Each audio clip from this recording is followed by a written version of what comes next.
सीखी गई बात को धारण करना और पुनः स्मरण करने में असफल होना विस्मरण कहलाता है। ड्राइवर के अनुसार विस्मृति का अर्थ है किसी समय प्रयास करने पर भी किसी पूर्व अनुभव का स्मरण करने या पहले सीखे हुए किसी कार्य को करने में असफलता। तो जो चीज़ें हम लोग पहले कर चुके हैं उनके बारे में भूल जाना, जैसे कि रीजनिंग का सवाल आई यूज्ड टू डू और अब कर रही हूँ तो नहीं कर पा रही हूँ, तो इसका मतलब है कि मैं रीजनिंग का सवाल करना भूल गई हूँ। अगर मैं काफ़ी सालों बाद उसको ट्राई करूँ, 4 से 5 सालों के बाद ट्राई करूँ और मैं उस रीजनिंग की पज़ल को सॉल्व नहीं कर पा रही हूँ, तो मतलब मेरी प्रैक्टिस छूट गई है और मुझे वो क्वेश्चन हल नहीं कर पा रही हूँ।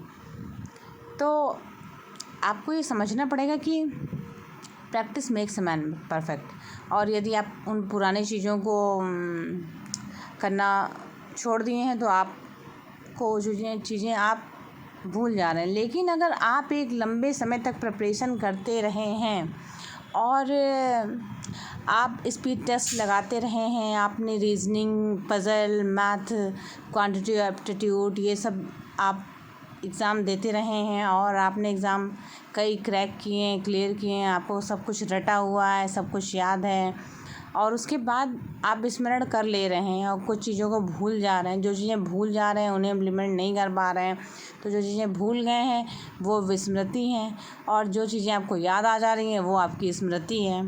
आई होप कि आपको क्लियर हो गया होगा। रायबर्न के अनुसार जो बात पहले सीखी जा चुकी है उसे स्मरण रखना ही स्मृति है। रायबर्न स्मरण रखना ही स्मृति है, जो चीज़ें सीखी जा चुकी हैं। धारण स्मृति का दूसरा अंग है। धारण करना स्मृति का दूसरा अंग है। इसका अर्थ है सीखी हुई बात को मस्तिष्क में संचित करना। स्मृति का दूसरा अंग है, इसका अर्थ है सीखी हुई बात को मस्तिष्क में संचित करना। चिंतन करना, चिंतन विचार करने की वह मानसिक प्रक्रिया है जो किसी समस्या के कारण आरंभ होती है, उसके अंत तक चलती रहती है। चिंतन, आप चिंतन तब करते हैं जब आप किसी समस्या से परेशान हैं। जैसे कोई भी समस्या हो सकती है, आपको अपने बच्चे का एडमिशन लेना है और आप एडमिशन कई स्कूलों में जा कर पता कर रहे हैं, आपको कोई स्कूल समझ में नहीं आ रहा है। उसके बाद आप बहुत चिंतित हो जा रहे हैं, कई जगह फ़ीस बहुत ज़्यादा है और आपको अपनी समस्या का हल दिखाई नहीं पड़ रहा है, तो आप बहुत चिंतन कर रहे हैं, चिंतित हो रहे हैं किस स्कूल में एडमिशन लें, कहाँ की फ़ीस अफोर्डेबल है, कहाँ की नहीं है। तो ये हो गई एक समस्या जिसका एग्जाम्पल के द्वारा मैं आपको समझा रही हूँ कि आपने चिंतन करना शुरू कर दिया। विस्मरण प्रश्नानुसार परिभाषा की पुष्टि करता है। विस्मरण मतलब हम जो चीज़ें हमें स्मरण है वो हम भूल जाएं, तो वो हो गया विस्मरण। 5 वर्ष के मोहन की मानसिक आयु 8 वर्ष। मानसिक आयु बटे वास्तविक आयु इंटू में 100, ये है बुद्धिलब्धि का सूत्र, बुद्धिलब्धि का फॉर्मूला है। तो हमें मानसिक आयु दी हुई, मानसिक आयु की जगह मानसिक आयु लिख देंगे 8 वर्ष, वास्तविक आयु की जगह वास्तविक आयु लिख देंगे और इंटू में 100 कर देंगे। 8/5 इंटू 100, तो अब निकाल लेंगे 5 1 जा 5, 3 बचेगा, फिर 3 0 हो जाएगा तो 5 6 जा ये 16 आ जाएगा और 0 बचेगा तो 0 लगा देंगे, तो बुद्धिलब्धि आ जाएगी 160। तो बुद्धिलब्धि आ गई आपकी 160। मंदबुद्धि वाला किसे कहते हैं? ऐसे वाला जिसमें बौद्धिक न्यूनता होती है, जिनका मस्तिष्क उतना तेज़ नहीं होता है, प्रखर बुद्धि नहीं होती। जिन्हें बौद्धिक न्यूनता होती है उन्हें बौद्धिक रूप से अशक्त वाला कहा जाता है, मंदबुद्धि वाला कहा जाता है। तो 71 इनकी बुद्धिलब्धि होती है।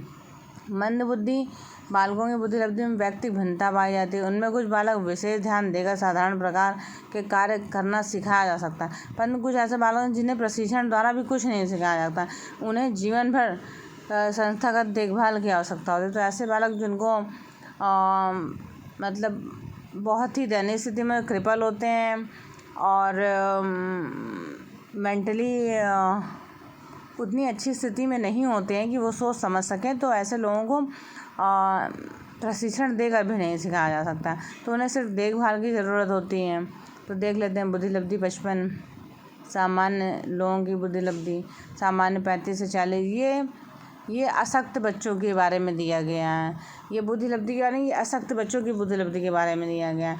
वो बुद्धिलब्धि जिसमें प्रखर बुद्धि वाले बालक, वो तो प्रखर बुद्धि प्रतिभाशाली, वो 130 110 वो आते हैं, वो अलग क्राइटेरिया है बुद्धिलब्धि का। ये है अशक्त बालकों की बुद्धिलब्धि का क्राइटेरिया। 70 से 79 सीमावर्ती बालक होते हैं। 20 अति गंभीर बालक होते हैं जो 20 से 25 वाले होते हैं। 35 से 40 तीव्र वाले, इसमें भी तीव्र होते हैं 35 से 40, 20 से 25 और सामान्य 35 से 40। फाइन। तो इस तरह से सामान्य बुद्धि लब्धि के बालक, इनका लगभग क्या बुद्धि लब्धि का क्राइटेरिया, ये अशक्तता वाले बालक हैं, इनकी बौद्धिक अशक्तता का स्तर क्या है उसके बारे में दिया गया है। तो रोसा इंक ब्लास्ट टेस्ट, रोसा का स्याही धब्बा परीक्षण सबसे अधिक प्रयोग किया जाने वाला व्यक्तित्व परीक्षण। इसका निर्माण स्विट्जरलैंड के विख्यात मनोरोग चिकित्सक हरमन रोसा ने 1921 में किया। इस परीक्षण में स्याही धब्बों के 10 कार्डों का इस्तेमाल किया था। इन कार्डों में 5 काले होते हैं, 2 काले, 5 बिल्कुल काले होते हैं, 2 काले व लाल होते हैं तथा 3 अनेक रंगों के होते हैं। जिस मनुष्य के व्यक्तित्व का परीक्षण किया जाना उसे एक कार्ड निश्चित समय के अंतर के बाद एक करके दिखाया जाता है। फिर उससे पूछा जाता है कि उस प्रत्येक कार्ड के धब्बों में क्या दिखाई पड़ रहा है। परीक्षार्थी धब्बों में जो आकृतियां बन रही हैं उनको बताता है, परीक्षक उसके उत्तरों को सविस्तार से लिखता है।